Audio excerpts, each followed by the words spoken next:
Party successfully শেষ হওয়া মাত্রই এবার দেবলীনা এবং ঈশানের ছোটো কাকিমণিকে চেপে ধরলো কুসুম। হ্যাঁ বন্ধুরা, ভিডিওতে লাইক দিয়ে দেখতে থাকুন। যে মুহূর্তে কিনা পার্টি সাকসেসফুলি শেষ হয়ে যাওয়া মাত্রই যখন ইন্দ্রাণী গাঙ্গুলি কুসুমের কাছে এসে বলতে থাকে যে সত্যি কুসুম, আজকে তুমি যেভাবে সবটা হ্যান্ডেল করেছো তার জন্য আমি সত্যি তোমাকে স্যালিউট না জানিয়ে পারছি না, সত্যি I am so proud of you.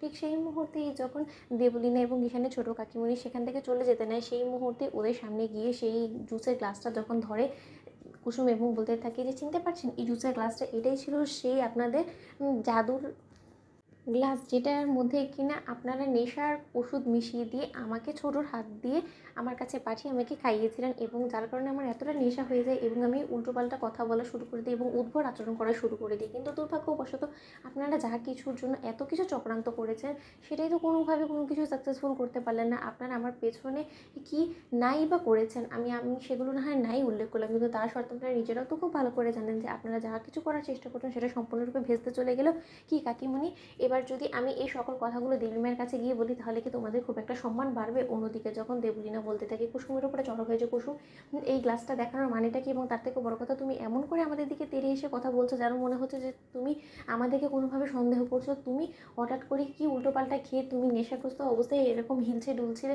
এবং নাচানাচি শুরু করে দিয়েছিলে, আর সেই জায়গায় কিনা তোমার মনে হচ্ছে যে তার জন্য আমরা দায়ী। তুমি কি মনে করো নিজেকে যে তুমি যেই সকল কথাই বলবে না কেন লোকে তোমার কথার উপরে বিশ্বাস করতে বাধ্য?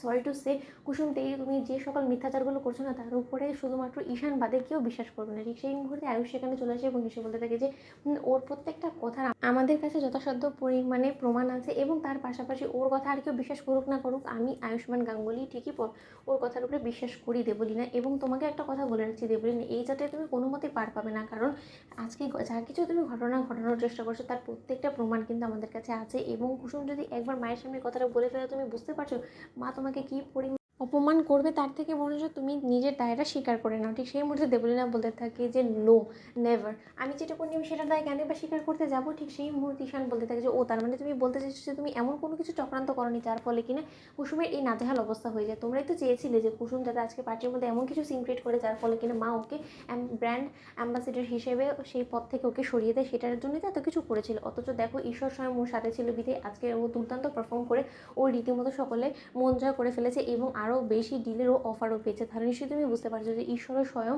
সত্যের সাথ দেয় এবং তোমাদের মতন চক্রান্তকারীদের কোনোদিনও ঈশ্বর সাথ দেবে না, এতটুকু অন্তত তোমরা জেনে রাখো। ঠিক সেই মুহূর্তেই সেখানে ইন্দ্রাণী চলে আসে এবং এসে বলতে থাকে যে কী ব্যাপার, এখানে কি হচ্ছে, এবং আয়ুষ তোমাকে আজকে সন্ধ্যের সম্পর্কে কিছু আমার জিজ্ঞেস করার ছিল। ঠিক সেই মুহূর্তে দেবলীনা ঘাবড়ে যায় এবং বলতে থাকে যে কোনো মতে আন্টি আজকের কথাগুলো শুনে ফেলেনি তো এবং কোনোভাবে সন্দেহ হয়নি তো তার আমার উপরে, তাহলে হলে তো সর্বনাশ। তো বন্ধুরা লাইক এবং শেয়ার করে সাবস্ক্রাইব করতে ভুলো না।